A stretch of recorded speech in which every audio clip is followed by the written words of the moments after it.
Update. Am I the a-hole for moving on with my ex after my best friend told me she didn't want me?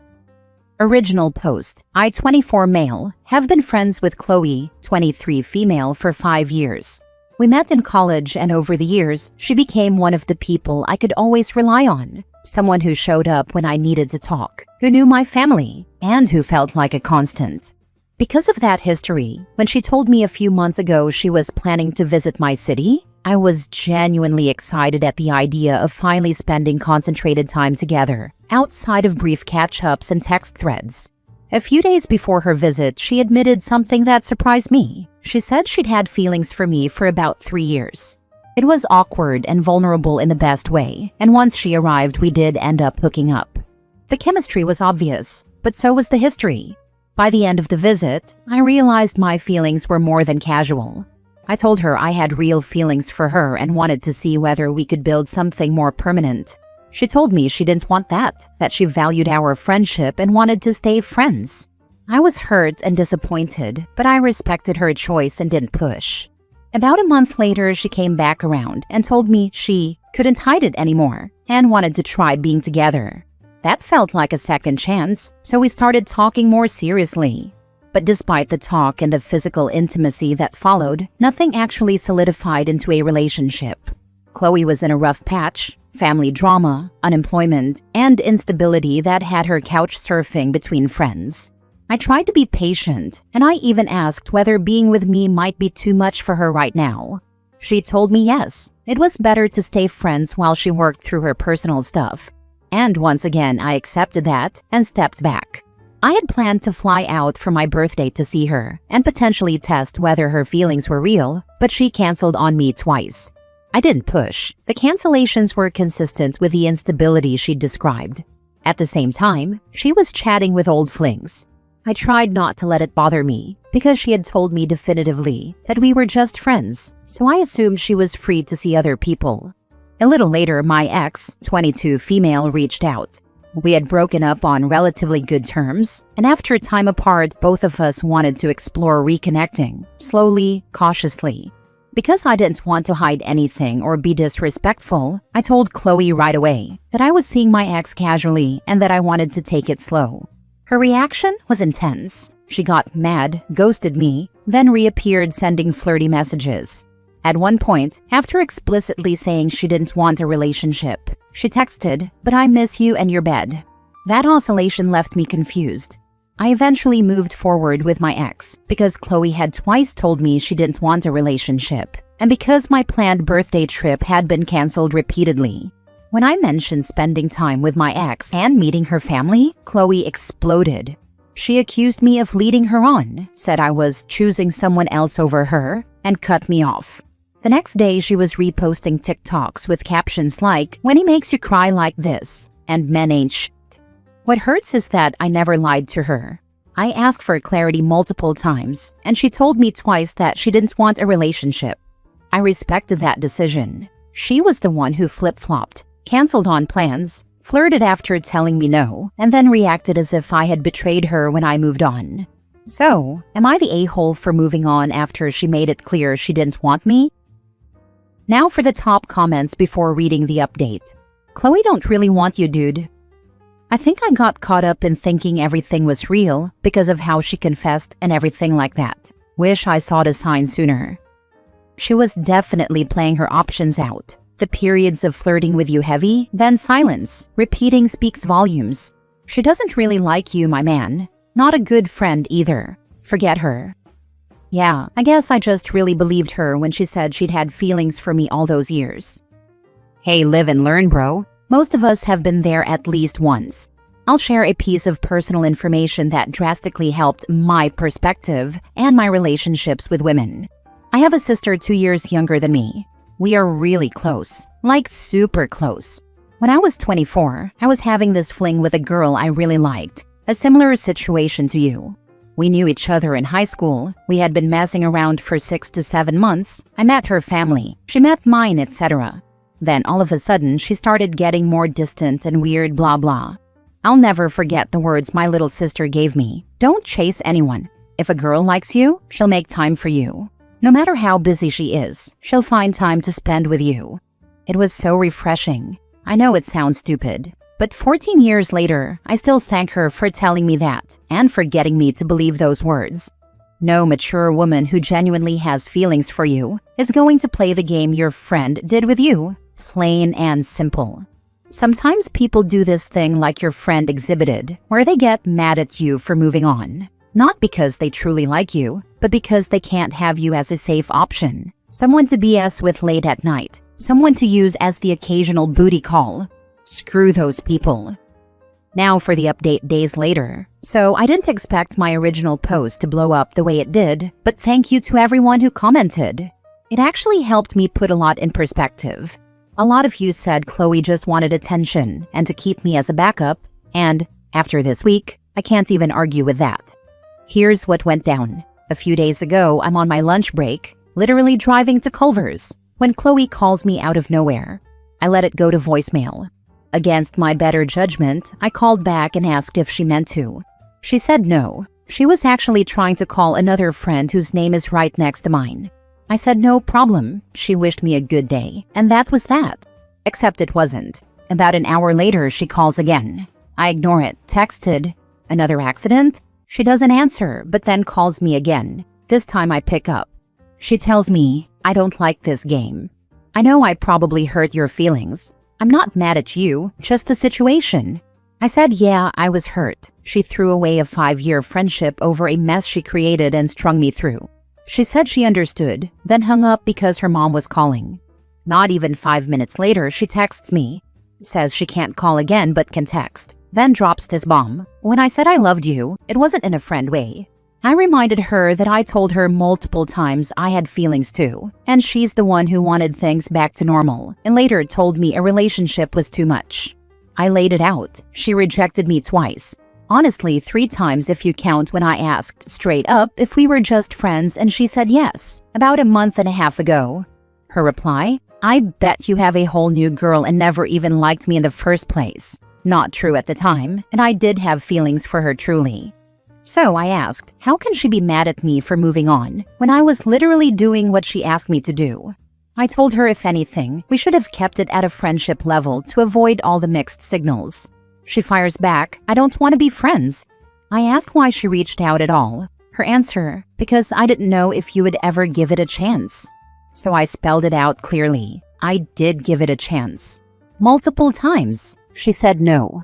Thrice told me she didn't want a relationship. Twice canceled trips I planned to see her. At that point, I had no choice but to move on.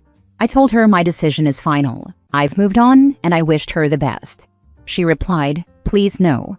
But I stood firm, told her I respect her and wish her well, but I'm not going back. So yeah, this confirmed everything you guys warned me about. She wanted me as an option, not as a choice. And the second I stopped playing along, she couldn't handle it. Good for you for seeing her for who she is and standing firm. Let her play her games without you. Yeah, I finally see it now. Standing firm was hard, but probably the best decision I've made in a while. She showed you who she is, and that she never wanted you as romantic partner. She wanted you to follow her around like a lovelorn puppy. You, OP, are not the a-hole in this situation, and I wish you the best with your love life. Yeah, looking back, I was basically the emotional support animal, loyal, patient, and apparently waiting for scraps. Honestly, in your place, I'd unfollow and block her, or she'll continue to inject drama into your life and create problems with your girlfriend if she can. Tell her her drama is too much for you. You wish her a good life, then block. Your continued sanity will thank you. Yeah, at this point, blocking her feels less like being petty and more like self-care. Next story. Am I the a-hole for telling my wife to marry her freaking therapist because I am freaking done? After our oldest son was born, my wife decided not to return from maternity leave and to be a stay-at-home mom. 6 months later, we started noticing missed milestones and other concerns. We expressed our concerns to his pediatrician, who said milestones were just guidelines and not to worry. Around this time, my wife started to get anxious and frustrated more and more. She said something was wrong with our son and we needed to help him. We went to a second pediatrician, who gave us take-home evaluations to do. They stressed out my wife, who said she couldn't fill them out because she was afraid of accidentally answering wrong. I did my best to fill them out, but since she was the stay-at-home parent, I needed her help on certain parts because some questions were phrased, "How many times per day XYZ?" and I needed information from her to answer that. She got very frustrated during this process and said I wasn't supporting her. The pediatrician diagnosed our son as autistic when he was almost 2. My wife was upset by this, and the pediatrician recommended she see a therapist, as parents of autistic children sometimes struggle, especially the parent who spends the most time with the child. In some ways, that's the last time I ever saw my wife. Her frustration and anxiety only got worse. She's a completely different person now. She only communicates in therapy speak, and she acts like her therapist is God, and she is her prophet carrying her commandments to me from on high, to defy at my own risk. Here's an example of some of the insane things her therapist has apparently told her over the years. Our son is emotionally abusive. He was 3 when she said this, because he intentionally withholds affection. I'm emotionally abusive because I canceled a date with her after she called me a loser, and I didn't want to spend the evening with her. I am sexually abusive because I told her I didn't want to have sex with her after an argument to punish her. Fights don't get me horny, but that's my fault, I guess. I am financially abusive because I told her I didn't think we could afford another baby, that we ended up having anyway because she wore me down. I am physically abusive because I put my arm out to stop her from walking into the kitchen when I was sweeping glass off the floor. Our son is physically abusive because he accidentally kicked her while throwing a tantrum. He was 5. Those are just a few examples. I have more, but the post is already too long. As I mentioned, she wanted to have another baby. I thought it was a bad idea. I have actually been trying to convince her to go back to work so we can afford specialized care for our son, but even bringing up the idea is, you guessed it, abusive. Well, we had the baby, which I thought was a bad idea, but that's in the past now. Our second son turns a year old soon, and for the past year my wife has acted like our older son and I are the enemy forces against her and our younger son. She no longer is providing our older son with any care. I had to scale back at work so I could drop him off and pick him up from school, but that wasn't sustainable. We were bleeding money. I finally found an after-school program for him, which is expensive, but it allowed me to work the hours I need. I told my wife it's not fair to our older son to ignore him and treat him like he isn't around. Obviously, the baby needs more attention, but it's wrong not to give our older child any. It also isn't fair to me, because I hardly ever get to interact with our younger child since I have to do all the care for our older child, and she always has the younger. She said her therapist told her that, in a way, our older son actually killed her first baby because he is the disease that replaced him. I said I don't care about her therapist. This is about our family, and she is neglecting us. She said her therapist said neglect was a weaponized term. I told her to marry her effing therapist then, because I am effing done. I told her I am filing for divorce. She lost it when I said that. She said I can't talk about her therapist like that. I'm trying to alienate her from her support person, and that's abuse. I talked to my friend who is a lawyer to get a recommendation for a divorce lawyer, and he told me it's an a-hole thing to do to insult her therapist, because therapy is important, and it's not the therapist who told her to neglect our kid, hopefully. This therapist ruined my marriage and turned my wife into a crazy person. How am I wrong for insulting that? But if my own friend disagrees, I guess I might need a reality check. That is not a therapist, but a parasitic enabler. To be fair, the therapist only hears her side of the story, and who knows how she portrays both the son and the husband. Her son having killed her first baby because he's the disease part is in no way sane whether they hear only her side or not. Not the a-hole. You're a far better person than me because I would have gone nuclear a long time ago. I say that as a woman. It should have been over the moment she started neglecting your older son. Looks like she just wanted to discard him and have a do-over baby. What an absolute monster. Well, at first I thought the neglect was maybe a symptom of postpartum depression or something like it. But now it's been a year and the neglect has been permanent, so I have to act. Honestly, I feel like she pressured you into the second child as a do-over for your first child. She wanted a healthy child, and now that she has that, She's gonna keep acting like your first child is just an added burden to ignore. That is absolutely what happened, and I sort of knew it at the time. Let me be clear, I love both of my children very, very much, but I did not want to have a second baby at that time. She kept at me and at me and at me, and finally I gave in. I love him and never have nor ever will regret him, but that's absolutely what happened. Last story. Am I the a-hole for quitting my marriage? I recently filed for divorce after 6 years together, 2 years married. I have a 15-year-old stepdaughter and a 17-year-old stepson. They are amazing kids academically, they stay out of trouble, and they treat people with kindness.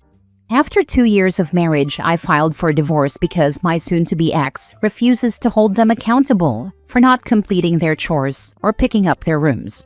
The chores consist of emptying or filling the dishwasher and taking out the trash, bare minimum. My ex has had multiple talks with them, and it gets better for a week or so, and then all of the burden falls back on me. I get minimal help from him as well. The kids are continually rewarded by him with electronics, shopping sprees, concerts, floor seats, etc., even when they are not fulfilling their small tasks at home. I am the primary chauffeur to and from school because my stepson is too lazy to get his license. I take them to all of their appointments, school activities, etc. My father passed away less than 6 months ago unexpectedly, and I begged for help around the house while I figured out my new norm without the rock of our family here any longer. I was completely disregarded and told I overreact when things don't get done by my ex. It's been about 3 years of me asking for a united front and support with equal household responsibilities. Every time I tried to talk about it, he would go into complete defense mode and start picking out things about me that bothered him. Honestly, it always turned into an argument, and I would shut down in defeat. The icing on the cake is he questioned my integrity and trust by bringing up someone from my past, over 6 years ago, and whether they had reached out to me when my dad passed away, which is a very sensitive topic for me. I spiraled out, handed my ring over, and filed a couple weeks later. After everything I've done for my blended family, personally, this never should have been a question. Ultimately, all of the build-up and what turned into resentment came crashing down that day because I felt like he thought I would hide something from him to this degree. Am I the a-hole for quitting my marriage as I am being told? Not the a-hole. Sounds like you've been trying for years, and your husband just saw you as a bangmaid/nanny/chauffeur. It kind of sounds like he was obsessed with being the fun parent in the divorce, and OP made it even more convenient. That's a fair assessment, and I realize that now. Unfortunately, I am a very giving and caring individual. I hate to see people struggle, which is what I am working on today. Setting boundaries to avoid these types of situations in the near future. Not the a-hole. You didn't quit your marriage. You quit being a doormat. You quit being the maid. You quit being the chauffeur. You quit being in-house pussy. You quit being married alone. You quit the BS. Now go live your best life, OP. Best of luck. Agreed. OP.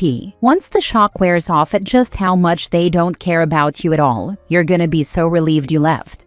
Good for you. Has he said anything since you left? Have the kids said anything? They left. I had the home premarital. He did not let me say goodbye to the kids, and we haven't talked much other than sorting out legal pieces.